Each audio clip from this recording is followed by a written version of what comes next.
Like Coach K, like Mariano Rivera, the Paul Craig retirement tour commences in 2022. He said he wants to retire before the age of 35. He wants to go on a final title run, and he will start that off by taking on the miner, Nikita Krylov. And for Krylov, his family has a long history of mining, so he switched the nickname to that. And for Krylov, he was one of those guys that in that original UFC run, he has a first-round knockout win over Walt Harris at heavyweight. How crazy is that? Like, it's insane. For him, too, I mean, he's got a wild striking base. He throws really unorthodox kicks. He's one of those guys that really does bring it together, though, with his grappling. And he is a powerful, powerful grappler. Now, offensively, he's great. Defensively, he can be bad. But if you look at it borderline awful, I would say. If you look at it for Krylov, his last win over Johnny Walker, he goes out there and mauls him. And he puts on a great 3-round performance. You look at the 5-on-in, it is 2-3, but a loss to Jan Blachowicz by submission. A win over Ovince St. Preux. The comeback, because he got Von Prude the first time, and then he goes out there and finishes him. And nobody loves an Ovince St. Preux rematch like the UFC. Let's give him Shogun twice. Let's make that happen. Same as Paul Craig. Let's give him Shogun twice. You look at another loss to Glover Teixeira by split decision 2.5 years ago. Win over Johnny Walker. And a loss to Magomed Ankalaev, who's in the co-main event this weekend. For Krylov, it has been a lot of tough tests throughout his career. I know he has a loss in his debut to Soa Paleli up at 265. But when we focus on the losses that Krylov has in the UFC, I mentioned the other ones. A loss to Misha Serkinov as well. That was his big stepping stone to get moving. But some good wins as well. I mean, a submission win over Marcos Rogerio de Lima, a win over Francimar Bajos, a win over Ed Herman, Stepan Bakovic when he left the UFC, Fabio Maldonado to get back into the UFC. It has been a long, winding career for Krylov. I've seen on the Instagrams where he's training with Sergei Pavlovich for this one, so very interesting. But for Paul Craig, Matt, before I hand it off to you, the guy started his UFC career at 2-4. He's 4-0-1 since then, and I read an interview that he had with the Daily Record where he said he wants to win this fight and then take on Anthony Smith as part of that retirement tour. I'd be concerned if he didn't start that out by saying, I want to win this fight, but continue. That's true. He's training at the Scottish Hit Squad gym. Dan Hardy a part of that, oddly enough, so it's neat to see, but you do love to see that out of Paul Craig. He's really turned his career around from the draw against Shogun to brutalizing one of my childhood idols, and then quit. For Paul Craig's last time out, dislocating Jamal Hill's elbow. We know how hot of a prospect he was, but he flew too high close to the sun, believing in his own grappling before that fight. I do like this fight, though, because you anticipated to get into the grappling? 100%, but I'm gonna throw some red flags up really quick. You sold the people on the Michael Olashechuk version of both guys.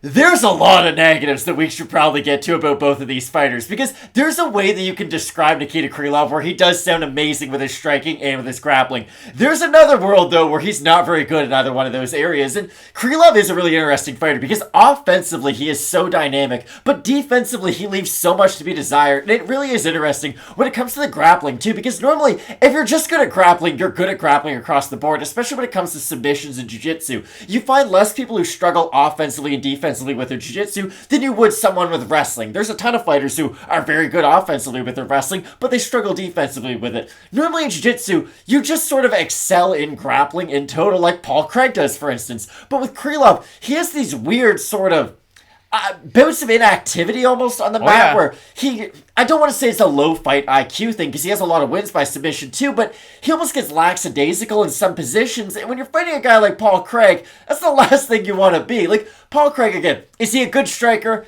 Not really. Is he a powerful striker? Kind of. He's a big guy, and if he hits you clean, he's going to put you down. Ask Vinicius Mejia how that went, but he lost one of the worst fighters we've seen. Exactly. He lost all of his fights by knockout.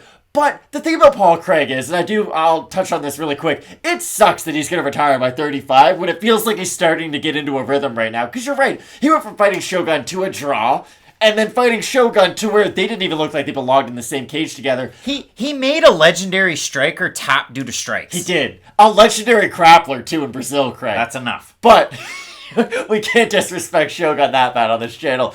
If this does become a grappling fight, though, it becomes Paul Craig's fight to lose. Because even against Magomed Ankalaev, who's a very good grappler in his own right, Paul Craig was able to show submission skills at that level. And that's what I'm trying to get to when we talk about things like quality wins. Submitting a UFC fighter is one thing. It's a very difficult thing to do. Submitting Ankalaev off of your back with a triangle choke in the third round is one of those extremely impressive submissions that few people have on their resume, and that's why I do think that if this fight hits the mat, it's going to be all Paul Craig all day. And MMA math suggests that Paul Craig wins because Ankalaev just beat Krylov and Paul Craig beat Ankalaev, but not all things are created equal. The weird thing, if you look at it in terms of camps and whatnot, Nikita Krylov used to always be billed out of Tiger Muay Thai. He had a lot of crossover with the American Top Team. Doesn't seem like he's training there anymore. Coming in with a salty record of late, much younger in this matchup, 5 years younger, and he is a big-time guy in this division. Former heavyweight when he came in at 21,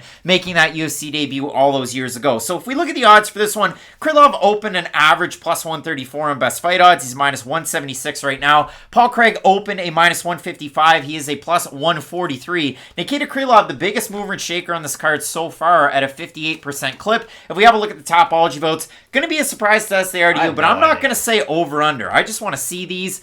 Look at that. 496 total votes, 72% Craig, 78% by submission. For the 28% that have Krylov, 54% by decision, 35% by knockout. For the 54% that have a decision, Nikita Krylov has 27 wins. One of them is by decision.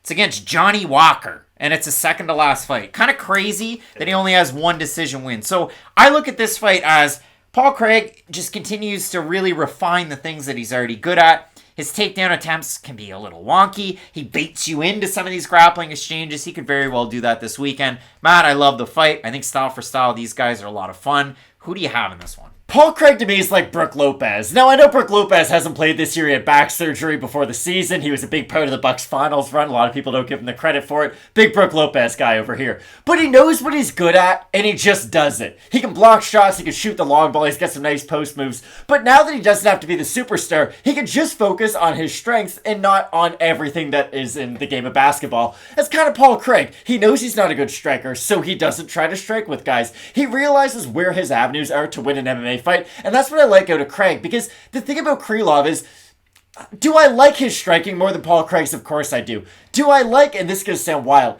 the more consistency and the more well-roundedness of his game? I do. But I have no idea what version of Nikita Krylov is going to show up on Fight Night, where Paul Craig might win, he might lose, but at least I know what version of him I'm going to get, and for that reason I'm going to pick Paul Craig. That's why I've Goldilocks it with some of these picks here lately, like Carl Robertson and the like. If you look at it for Krylov, I like the well-roundedness of Krylov, and with Paul Craig, I always go back to that fight that he had against Alonzo Menefield, where we're going to throw a lazy spinning attack, give myself up, get hit, and get hit hard. And I look at Krylov as the much better striker, like it that he's training with Pavlovich, at least getting that look in here of the striking. When it comes to grappling, Paul Craig is so well refined. Nikita Krylov can leave his neck out there. He can leave himself exposed. Like, it is a huge liability. So I say it with not the most confidence, but I do have Krylov in this fight. But again, when we're split on these picks, I can see this going one way or the other. This is why I like Craig in this fight, though. This is my big point. Every Nikita Krylov fight ends up on the mat at some point. Unless he wins early by knockout, the wrestling really is a part of his game, and I just don't think you ever want to grapple with Paul Craig.